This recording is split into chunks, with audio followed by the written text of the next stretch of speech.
نعرہ تحقیق، نعرہ حیدری، تاجدار ختم نبوت۔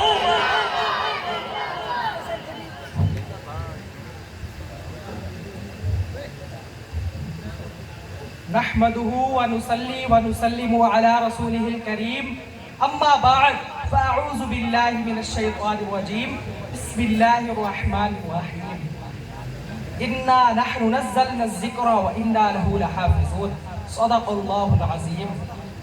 صدر عزیز وقار اور معزز سامعین، السلام علیکم ورحمۃ اللہ وبرکاتہ۔ حرم پاک بھی اللہ بھی قرآن بھی ایک، حرم پاک بھی اللہ بھی قرآن بھی ایک، کچھ بڑی بات تھی ہوتے جو مسلمان بھی ایک۔ جناب صادر، مہمانان گرامی قدر اور میرے ہممکتب ساتھیوں، آج مجھے جس موضوع پر اظہار خیال کا موقع ملا وہ ہے حافظ قرآن کی شان و عظمت۔ جناب علی، دنیا میں کروڑوں کتابیں لکھی گئی اور لاکھوں کتب خانے آباد ہوئے، لیکن کائنات کی تاریخ میں صرف ایک کتاب ایسی ہے جس کو لفظ بلفظ زیر و زبر کے ساتھ لاکھوں کروڑوں انسان اپنے سینے میں محفوظ کر لیتے ہیں، اور وہ خوش نصیب انسان جو اس لافانی کلام کو اپنے دل کی تختی پر سجا لیتے ہیں، اسے دنیا حافظ قرآن کے نام سے سامع عزیز وقار، حافظ قرآن کی عظمت کا اندازہ اس بات سے لگائیے کہ خالق کائنات نے قرآن مجید کی حفاظت کا ذمہ خود لیا ہے۔ ارشاد باری تعالیٰ ہے، بے شک ہم نے ہی قرآن کو نازل کیا اور ہم ہی اس کے محافظ ہیں۔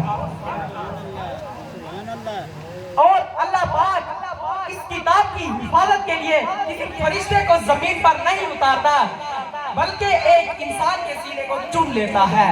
گویا حافظ قرآن کا سینہ خدا کی حفاظت کا عمل ہے۔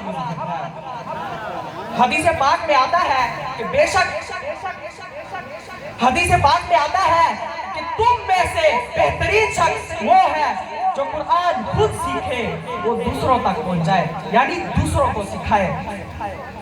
ایک اور حدیث مبارکہ کا مضمون ہے کہ قیامت والے دن حافظ قرآن سے کہا جائے گا قرآن پڑھتا جا اور جنت کے درجات پر چڑھتا جا، اور تیری آخری منزل وہ ہوگی جہاں تیری آخری آیت ختم ہوگی۔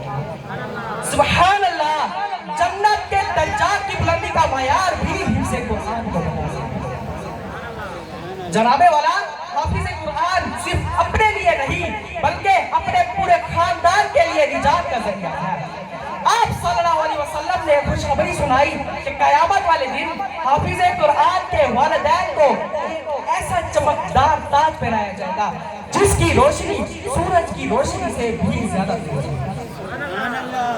آج دنیا میں لوگ اپنی اولاد کو ڈاکٹر، انجینئر اور افسر بنا کر فخر کرتے ہیں، لیکن ذرا سوچئے اس بات کی قسمت کا کیا کہنا، اس ماں کی عظمت کو کیا صلاح پیش کیا جائے جس کی گود سے ایک بچہ اٹھ کر حافظ قرآن بنتا ہے اور حشر کے میدان میں اپنے والدین کے سر پر عزت کا تاج سجانے کا باعث بنتا ہے۔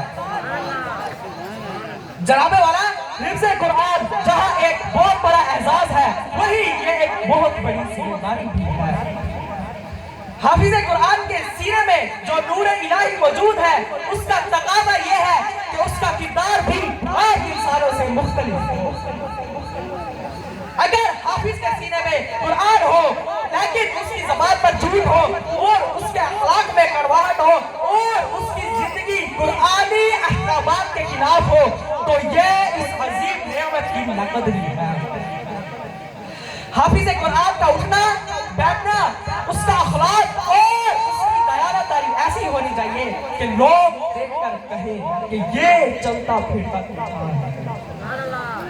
میں اپنی تقریر کا اختتام اس شعر سے کرنا چاہوں گا، کتابوں میں جو افضل ہے اسے قرآن کہتے ہیں، کتابوں میں جو افضل ہے اسے قرآن کہتے ہیں، اسے جس نے اتارا ہے اسے رحمان کہتے ہیں۔ سجا لے اپنے سینے میں جو اس کے 30 پاروں کو، سجا لے اپنے سینے میں